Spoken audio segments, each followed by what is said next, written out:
40వ రోజు మరో మలుపు రమణి గారి ఆత్మకథ పుస్తకంలో ఈ రోజండి నిన్నటి కంటిన్యూ చూద్దామా.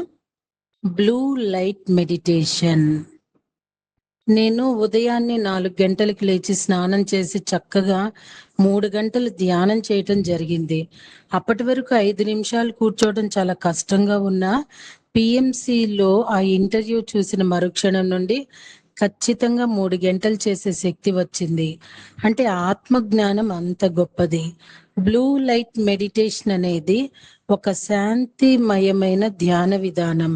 ఇందులో మనసు నీలి వెలుతురు బ్లూ లైట్ పై దృష్టి కేంద్రీకరించటం జరుగుతుంది.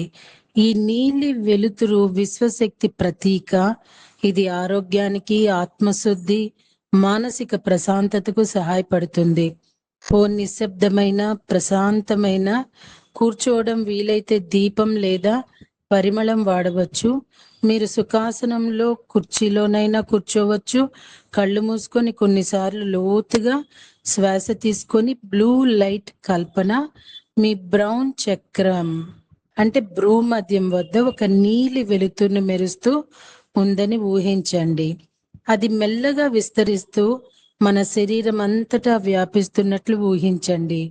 నీలి వెలుతురులో లీనం కావటం, ఆ బ్లూ లైట్ మీలోకి ప్రవేశించి మీ కణజాలం, రక్త ప్రసరణ, అవయవాలన్నిటినీ శుభ్రం చేస్తున్నట్లు భావించండి.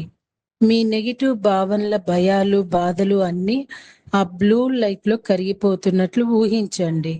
చివర్లో మెల్లగా బ్లూ లైట్ మసకబారుతూ వెలిసిపోతున్నట్లు ఊహించండి. 2-3 సార్లు లోతుగా శ్వాస తీసుకొని కళ్ళు మూసుకుంటే ఎన్నో ప్రయోజనాలు. మానసిక ప్రశాంతత. నేను బ్లూ లైట్ మెడిటేషన్ చేసేటప్పుడు నా శరీరం అంతా స్మితమైన శాంతిపరిచినట్లు అనిపించింది. ఆ వెలుతురులో నాలోని బాధని మెల్లగా తుడిచేసింది. నేను నా శ్వాసలో ఆ శక్తిని అనుభవించాను. ఇక అప్పటి నుంచి రామ్తా యొక్క మొత్తం వీడియోలన్నీ చూడటం, అవన్నీ నోట్ చేసుకోవడమే నా పనిగా మారిపోయింది. నిజానికి కీమో తీసుకున్న తర్వాత డాక్టర్లు అలాగే మిగతా వాళ్ళందరూ చెప్పినట్టు 100% తల నుండి బొటన వేలు వరకు అన్ని పార్ట్స్ లో కూడా ఆ సైడ్ ఎఫెక్ట్స్ ఉండేవి, కానీ నేను వాటిని అబ్జర్వ్ చేసేటంత సమయం ఉండేది కాదు. ఎందుకంటే మత్తుగా ఉన్నంతసేపు పడుకోవటం, ఈ 3 hours మెడిటేషన్ లో బ్లూ లైట్ ని శరీరం అంతా ఎలా నేను స్ప్రెడ్ చేసుకోవాలి, ఎనర్జీని ఎలా నేను సస్టైన్ చేసుకోవాలి, ఇంకా మన శరీరం పార్ట్స్ కోసం, బ్రెయిన్ కోసం ఎలా తెలుసుకోవాలి, వాటి మీద నా దృష్టి అంతా, ఆలోచన అంతా ఉండటం వల్ల ఈ సైడ్ ఎఫెక్ట్స్ అన్ని కూడా అలా ఉండటమే. మొత్తం ఉన్నా వాటిని భరించి బాధపడే అంత తీరిక ఉండేది కాదు. ఎందుకంటే ఉదయాన్నే 3 గంటల మెడిటేషన్ ఎప్పుడైతే చేస్తున్నానో ప్రాణశక్తి నా లోపల చక్కగా ప్రవహించడం వలన మనసు, బుద్ధి కూడా స్ట్రాంగ్ అయిపోయాయి. ఉదయం లేచిన దగ్గర నుండి ఒక షెడ్యూల్ ప్రిపేర్ చేసుకున్నా. అప్పటికి నేను ఇన్నర్ బ్యూటీలో ఏవైతే రాశానో 8 అంటే 3 టెక్నిక్స్, అలాగే 4 టైప్ ఆఫ్ ఫుడ్, వీటన్నిటి మీద ఇప్పుడు నేను పరిపూర్ణంగా సాధన చేయాలి అని పెట్టుకున్నాను. ఇక శరీరం సహకరిస్తుంది, మనసు ఉత్సాహంగా ఉంది, బుద్ధి మంచి ఆలోచనలతో ఉంది. కాబట్టి నా టైం టేబుల్ అంతా చాలా అద్భుతంగా ప్రిపేర్ చేసుకోవటం జరిగింది. బాడీ ఫుడ్, మంచి ఫుడ్ చార్ట్ ప్రిపేర్ చేస్తున్నాను. శరీరానికి కావలసిన సాత్విక ఆహారం, పళ్ళ రసాలు, ఇక ఇది పడదు, ఇది తింటే మంచిది కాదు, ఇది తింటే అలా చేస్తుంది, ఇలా చేస్తుంది అనేది లేదు. ఆకలేస్తుంటే మంచిగా సెలెక్ట్ చేసుకున్న ఆహారాన్ని తినడానికి ప్రయత్నించేదాన్ని. అలా తినడం వల్ల ప్రతిదీ తినాలనిపించి ప్రతిదీ ఆస్వాదించాలనిపించేది. మైండ్ ఫుడ్, 64 కళలు అనుకున్నప్పుడు అందులో నేను సంగీత కళను ఎంచుకున్నాను. ఇంకా ప్రతిరోజు సంగీతం సాధన చేయటానికి శక్తి లేదు, ఎక్కువగా వినడం జరిగింది. అలా భజగోవిందం మొత్తం వినడం, కొంచెం శక్తి పుంజుకున్న తర్వాత రోజుకు ఒక పద్యం చొప్పున మొత్తం కంఠస్థ పెట్టి అది పాట రూపంలో చక్కగా సాధన చేసేదాన్ని.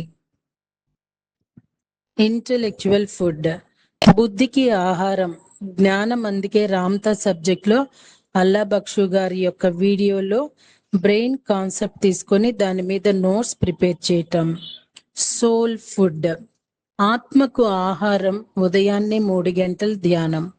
రామ్తా విజ్ఞానం బ్రెయిన్ అనే కాన్సెప్ట్ లో ఎంత సైన్స్ దాగి ఉంది అంటే, ఆధ్యాత్మికంలో సైన్స్ ఉందని తెలుసు, కానీ ఇంత విపులంగా, ఇంత అద్భుతంగా ఈ సమయంలో నాకు ఈ ఆధ్యాత్మిక జ్ఞానం ఎంతో బాగా పనిచేస్తుంది.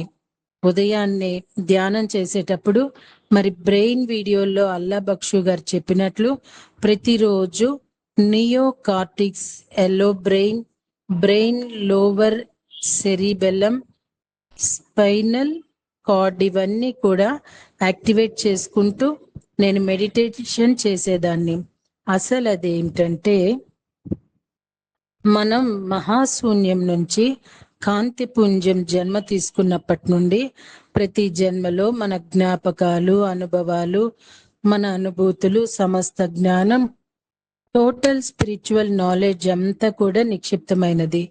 మహాశూన్యంలో మనకి ఆది నుండి మొదలు పెడితే ఈ రోజు కూడా మనం ఎన్ని జన్మలు ఎత్తామో, ఆ జన్మల్లో ఏ పాత్ర పోషించామో టోటల్ రికార్డ్ అంతా కూడా దేవుని సింహాసనంలో ఉంటాయి. లోవర్ సెరిబెల్లం అసలు లెంట్ మిడ్ బ్రెయిన్ సెంట్రల్ లో ఉండదు. నియో కార్టిక్స్ కి సెరిబెల్లం కి మధ్యలో ఉంటుంది కాబట్టి మిడ్ బ్రెయిన్ అంటాము. ఈ మిడ్ బ్రెయిన్ లో సమస్త సంకల్పాలను సంభవాలుగా మార్చగలిగే సత్తా ఉన్నది. ఈ మిడ్ బ్రెయిన్ మీ సంకల్పం సంభవంగా మారాలి అంటే ఆ బ్రెయిన్ లో పనిచేస్తున్న పార్ట్ మిడ్ బ్రెయిన్ కీలకం. మనము ఈ భూమి మీద ఉంటాము, భూమితో సంబంధం లేకుండా ఉండగలగటం కూడా చేస్తుంది ఈ బ్రెయిన్. బుద్ధ భగవానుడు ఎలా అయితే తామరాకు మీద నీటి బొట్టులా తేలుతున్నాడో మనం కూడా అలా ఉండగలిగినట్లు చేసేది మిడ్ బ్రెయిన్. దీని సామర్థ్యం అమోఘం. మనకు పూర్వం నియో కార్టిక్స్ ఉండేది కాదు, ఓన్లీ సెరిబెల్లం మాత్రమే ఉండేది. సంపూర్ణ జ్ఞానంతో ఉండేవాళ్ళం. ఏదంటే అది సృష్టించుకునే వాళ్ళు. అప్పట్లో మనకి నుదురు ఉండేది కాదు, మన ఆకారం వేరుగా ఉండేది. మానవుడు తాను దైవం, భగవంతుడు అని నమ్మినంత వరకు ఏ ఇబ్బంది రాలేదు. హాయిగా అన్ని సృష్టించుకునేవాడు, అందరితో ప్రేమగా ఉండేవాడు, ప్రకృతితో కలిసి జీవించేవారు. చాలా అద్భుతంగా ఉన్నాడు. ఎప్పుడైతే ఏకకాలం నుండి మానవుడు తనకన్నా ఒక గొప్ప వ్యక్తి ఎక్కడో ఉన్నాడు అన్న భావన వచ్చిన మరుక్షణమే తనకి తాను తన సహాయం తగ్గించుకుంటూ వర్క్ లేకుండా పోవటం వల్ల మీ బ్రెయిన్ మోసపోయింది. మనము మిడ్ బ్రెయిన్ కి పని కల్పించకపోవటం వల్ల మన సృష్టించే సామర్థ్యం కోల్పోవలసి వచ్చింది. తరువాత ఈ భూతలం మీద జీవనం కోసం, ఈ 3 డైమెన్షన్ లో జీవనం కోసం ఈ నియో కార్టెక్స్ ని న్యూ బ్రెయిన్ గా ఫామ్ అయిపోయాం. అప్పట్లో జ్ఞానం మనకి ఇప్పుడు ఉన్నా మనం ఉపయోగించుకోలేకపోతున్నాం. మనం శరీరం అనే లేబొరేటరీలో సోల్ అనే శాస్త్రజ్ఞుడు మన ఆపరేటర్. మన పరికరాలు బ్రెయిన్ అనే మెయిన్ పరికరంతో మనం అద్భుతమైన మిషన్ చేయబోతున్నాం. బ్రెయిన్ ఒక డిఫరెంట్ సెల్ అని ఆపరేట్ చేయగలుగుతున్నాం. Brain the creator of reality. మీ ఆలోచనలన్నీ వాస్తవం దాల్చి ఉపయోగపడేటటువంటి అద్భుత శరీరంలో అత్యంత అద్భుత శరీర భాగం బ్రెయిన్. మస్తిష్కం, మైండ్ వేరు, బ్రెయిన్ వేరు. మనసు వేరు, మస్తిష్కం వేరు. బ్రెయిన్ సృష్టికర్త. నా బ్రెయిన్ నా సృష్టికర్త, మీ బ్రెయిన్ మీ సృష్టికర్త. ప్రతి ఒక్కరూ ఒక ప్రత్యేకమైన బ్రెయిన్ తో వచ్చాము. మస్తిష్కం లేకుండా ఏ మానవుడు జన్మ తీసుకోడు. శిష్యుడి నుంచి మానవుడిగా ఎదుగుతున్న క్రమంలో బ్రెయిన్ ఎంత ఉపయోగిస్తున్నామనేది మెయిన్. నా బ్రెయిన్ తో నా రియాలిటీని సృష్టించగలను, నా జీవిత వాస్తవాలను సృష్టించుకోగలను. Brain the creator of reality. KEY key ఎక్కడుందంటే లాఫ్ టీ లైఫ్. అంటే మెడిటేషన్ సంబంధించిన ఫోకస్ కు సంబంధించిన, ధ్యాసకు సంబంధించిన, తపస్సుకు సంబంధించిన, హెల్త్ కావచ్చు, ఫైనాన్షియల్ పొజిషన్ కావచ్చు, రిలేషన్ కావచ్చు, ఏదైనప్పటికీ ఎన్లైటైన్మెంట్ వైపు కావచ్చు, మనలో ఉండే అద్భుతం అంత బ్రెయిన్ పరమపద సోపానం వైపుకు ప్రయాణించాలంటే మస్తిష్కం. ఇది తెలుసుకుంటే మహోన్నతమైన ఉన్నతమైన జీవితాన్ని మనం క్రియేట్ చేసుకోవచ్చు. లాఫ్టీ లైఫ్ మహోన్నతమైన జీవితం. మహోన్నతమైన ఆలోచనలు తీసుకోగలగాలి అంటే ఫోకస్ మొత్తం అంతా మన యొక్క బ్రెయిన్ మీద ఉండాల్సిన అవసరం ఉంది. న్యూరో సైంటిస్ట్ అంతా కూడా ఎన్నో పరిశోధనలు బ్రెయిన్ మీద చేసినంతగా ఇంకా దేని మీద చేయడం లేదు.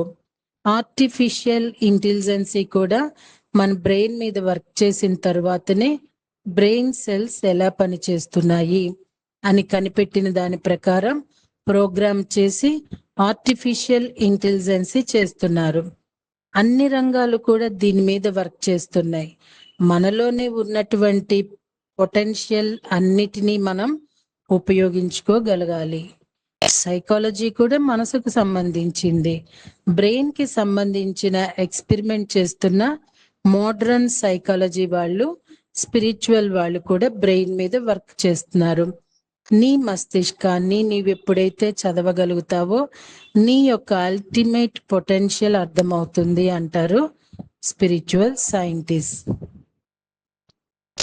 Divine water 2. రెండవ కీమో తీసుకునే టైం వచ్చింది. కీమో తీసుకునే ముందు ఆర్బిసి చెక్ చేసుకోవాలి. సర్టెన్ చెక్ చేసుకున్న ఈ రెండు సరిగా ఉంటే నెక్స్ట్ కీమోకి ఎలిజిబుల్, లేకపోతే మళ్ళీ వెయిట్ చేయాలి. ఇంకొక 2 days ఉంది కీమో అంటే డివైన్ వాటర్ తీసుకోవడానికి. కాబట్టి బ్లడ్ టెస్ట్ ఇంట్లోనే చేయించుకోవాలని ల్యాబ్ వాళ్ళు వచ్చారు టెస్ట్ చేయటానికి. అయితే వారికి వెయిన్స్ ఎక్కడ దొరకలేదు. నీడిల్ పెడితే అక్కడ బ్లడ్ సిరంజిలోకి ట్రాన్స్ఫర్ కాకపోయేసరికి బ్లడ్ లేదు అన్నారు. అంతే, ఇంకా హిమోగ్లోబిన్ తక్కువ ఉంటే ఇప్పుడు ఎలాగా, ఏం చేయాలి అని 2 రోజులు చాలా డల్గా అయిపోయింది. వేరే ల్యాబ్ వెళ్ళి టెస్ట్ చేయించుకుంటే 8.5G ఉంది. డాక్టర్ గారికి మెసేజ్ పెడితే కీమోకి రేపు రావచ్చు అన్నారు. జీవితం చాలా కష్టమైన పరీక్ష. దానిలో చాలా మంది విఫలం చెందటానికి కారణం ప్రతి ఒక్కరి ప్రశ్న పత్రం వేరని గ్రహించకపోవటం. మొదటి కీమో చక్కగా దాటేశాను. రెండో కీమోలోకి వచ్చేసరికి ఇంకా సైడ్ ఎఫెక్ట్స్ ఎక్కువ అవుతాయి. తట్టుకునే శక్తి తక్కువ ఉంటుంది. జుట్టు రాలిపోతుంది. ఇంకా ఏం తినబుద్ధి కాదు. కడుపులో అల్సర్, నాలుక మీద అల్సర్ వస్తాయని చెప్పడం. ఆ 21 రోజుల్లో ఎంత శక్తివంతంగా ఉన్నా తర్వాత కీమో కోసం ధైర్యం సన్నగిల్లుతోంది. ఎలా ఉంటుందో అని చెప్పి. దృష్టి ప్రయత్నం మీద పెడితే భయం ఉండదు. ఫలితం మీద దృష్టి పెడితే సాధిస్తామో లేదో అనిపించి భయం చోటు చేసుకుంటుంది. కాబట్టి పూర్తి శక్తితో దృష్టితో చేయాల్సిన ప్రయత్నం ఏంటో చూడాలి అని పెద్దలు చెప్తుంటారు. అన్నీ వింటున్నాను, అన్నీ తెలుసుకుంటున్నాను, సాధన చేస్తున్నాను, కానీ మనం మనుషులం. ఒకసారి మా బాబుతో అన్నాను, బాబు సర్జరీ అయింది, రేడియేషన్ అయింది, కీమో వదిలేద్దామా అంటే వాడు ఒకటే అన్నాడు, మమ్మీ ఇది నీ జీవిత గమనం మారడానికి ప్రయాణం. ఒక్క అవకాశంగా మార్చుకుంటున్నావమ్మా. ఇది నీకు ఒక ఎక్స్పీరియన్స్ కోసం వచ్చింది.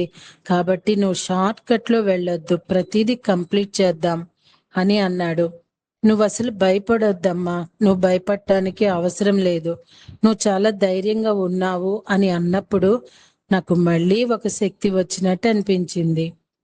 రేపు ఉదయం వెళ్ళాలి అని ఆలోచిస్తూ ఉదయాన్నే 7 గంటలకి బయట కూర్చొని ఒకసారి సెల్ ఫోన్ ఆన్ చేసేసరికి యూట్యూబ్ ఆన్ అయ్యింది. అందులో పిఎంసి వనజ రామిశెట్టి గారు ఆమె క్యాన్సర్ యొక్క ఎక్స్పీరియన్స్ చెప్తున్నారు. ఆమె యొక్క ఎక్స్పీరియన్స్ వింటున్నాను. 100% నాతో నేను మాట్లాడుకుంటున్నట్టు అనిపించింది. నేనేదైతే ఫీల్ అవుతున్నానో అది అలా ఆవిడ నా మనసుని చదివేస్తున్నట్లు చెప్పేస్తున్నారు. నాకు ప్రతిరోజు ప్రతి సిచ్యువేషన్ చూస్తుంటే day to day plan of action universe లో జరిగిపోయింది కాబట్టి నేను జస్ట్ యాక్సెప్ట్ చేయడమే అని అనిపించింది. సో రేపటి రోజున కంటిన్యూ చేద్దామా అండి? Thank you.